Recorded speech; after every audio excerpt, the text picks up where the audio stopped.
नमस्कार। Daily current affairs MCQ से संबंधित आज के इस वीडियो में आपका स्वागत है।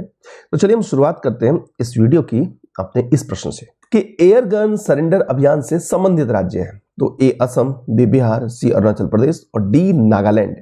इसका सही जवाब है सी अरुणाचल प्रदेश। और आपको बता दें कि यह जो एयर गन होता है यह मुख्य रूप से शिकार करने वाली बंदूक होती है। अब देखते हैं इसकी व्याख्या। तो यहां पर यह है कि एयर गन सरेंडर अभियान जो हम यह देख चुके हैं कि किस राज्य के द्वारा चलाया जाता है, तो इस अभियान को यूनेस्को के द्वारा एक मॉडल वन्य जीव संरक्षण कार्यक्रम के रूप में चुना गया था और यह स्थानीय निवासियों को पर्यावरण का प्रबंधन करने और वन्य जीव संरक्षण में शामिल करने की एक महत्वपूर्ण पहल है। इसे लॉन्च किया गया था 2021 ईस्वी में।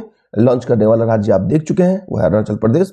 और उद्देश्य उसका वही है कि शिकार को हतोत्साहित करना और वन्य जीवों की हत्या के हानिकारक प्रभाव के बारे में लोगों को बताना, उनको जागरूक करना और पक्षियों और अन्य वन्य जीवों के शिकार में उनके उपयोग की जांच करने के लिए एयर गन और लाइसेंस प्राप्त बंदूकों के स्वैच्छिक आत्मसमर्पण को प्रोत्साहित करना। मतलब ऐसा नहीं है कि कानूनी रूप से उनको बाध्य कर दिया जाए, नहीं, स्वैच्छिक रूप से। इसमें सहयोग किनका मिलता है? स्थानीय समुदायों, प्रशासनिक विभागों, गैर सरकारी संगठनों और समुदाय आधारित संगठनों, इन सब का सहयोग मिलता है। और लुमडुंग जो है, लुमडुंग ये अरुणाचल प्रदेश का एक गांव है और यह पहला एयरगन मुक्त गांव है।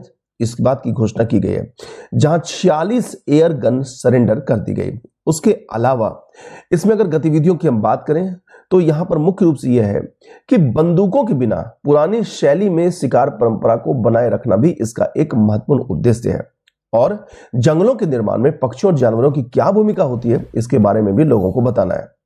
अरुणाचल प्रदेश में लगभग 80% वन क्षेत्र के साथ 83,743 वर्ग किलोमीटर में फैले 140 जनजातियों और उप जनजातियों में से कई लोगों के लिए शिकार उनकी एक परंपरा है, मतलब उनकी परंपरा का हिस्सा है। अब यह जो एयरगन सरेंडर अभियान है, इसका परिणाम यह हुआ है कि कुल 2467 airgun, 9 double barrel shotgun, 0.22 rifle, 13 power chainsaw, इन सबको सरेंडर कर दिया गया।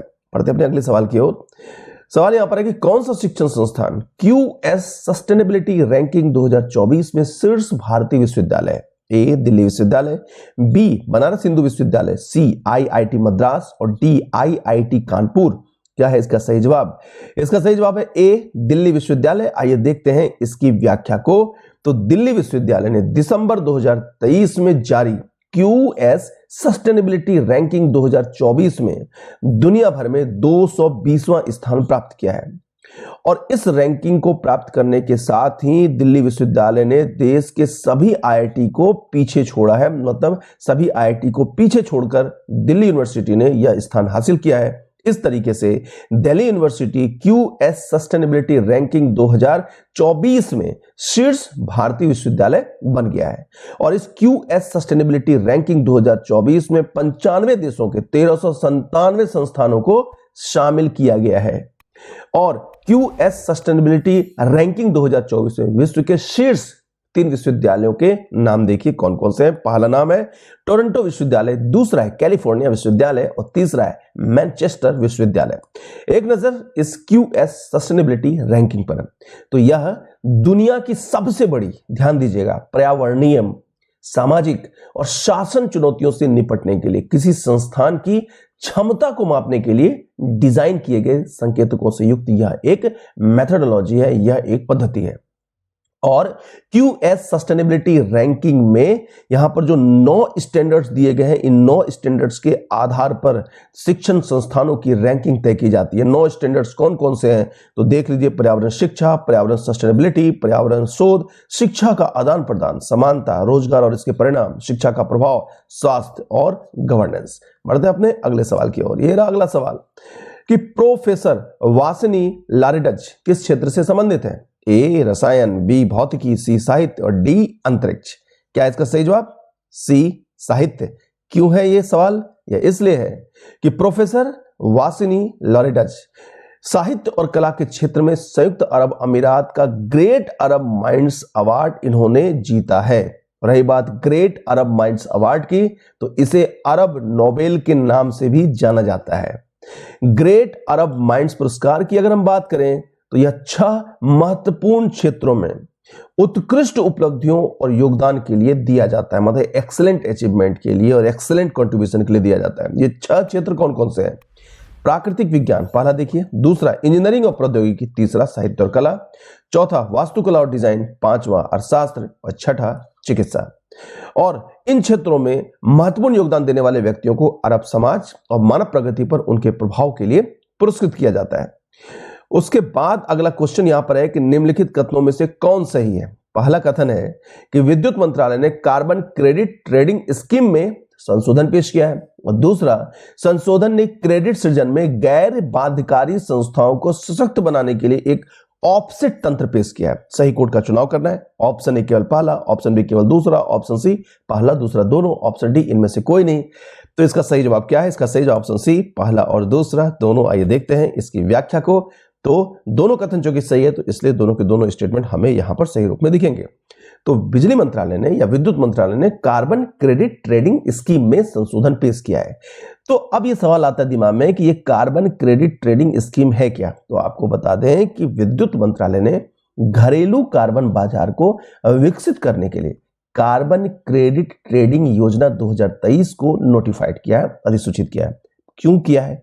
तो उद्देश्य देखिए इसका क्या है। इसका लक्ष्य यहां पर यह है कि अर्थव्यवस्था को डीकार्बोनाइज करना। डीकार्बोनाइज का मतलब है कि अभी मौजूदा जो कार्बन का स्तर है, उस कार्बन के स्तर को कम करना, इसके लेवल को कम करना।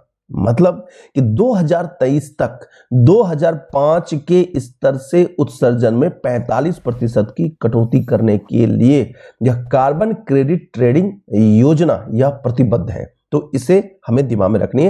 ये ऐसे छोटे छोटे से फैक्ट्स होते हैं जो परीक्षा में पूछे जाते हैं।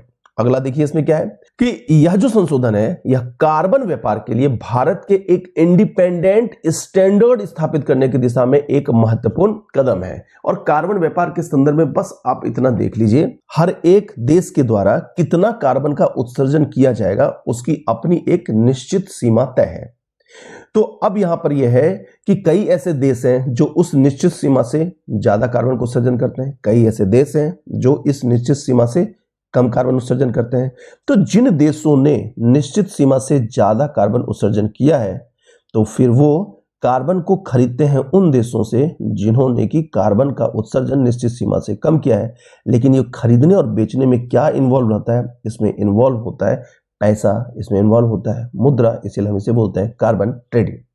अब नेक्स्ट देखिए कि कार्बन क्रेडिट ट्रेडिंग योजना में संशोधन जो किया गया है, उस संशोधन से भारत में कार्बन क्रेडिट परिदृश्य को एक नया आकार मिलेगा, उसमें ऐसी क्षमता है।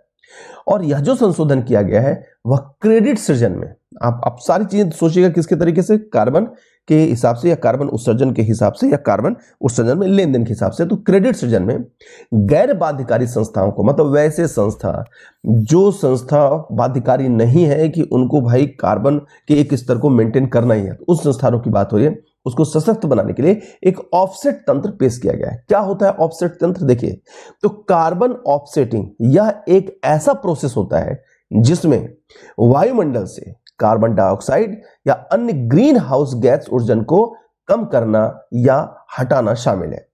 और इसमें उन परियोजनाओं का समर्थन करना शामिल है, मतलब उससे सपोर्ट किया जाता है, उस प्रोजेक्ट को सपोर्ट किया जाता है जो अन्यत्र उत्सर्जन को कम करते हैं, उससे बचते हैं या उसे हटाते हैं। इसीलिए यहां पर क्या है, यह है गैर बाध्यकारी संस्थाओं को सशक्त बनाने के लिए एक ऑफसेट तंत्र।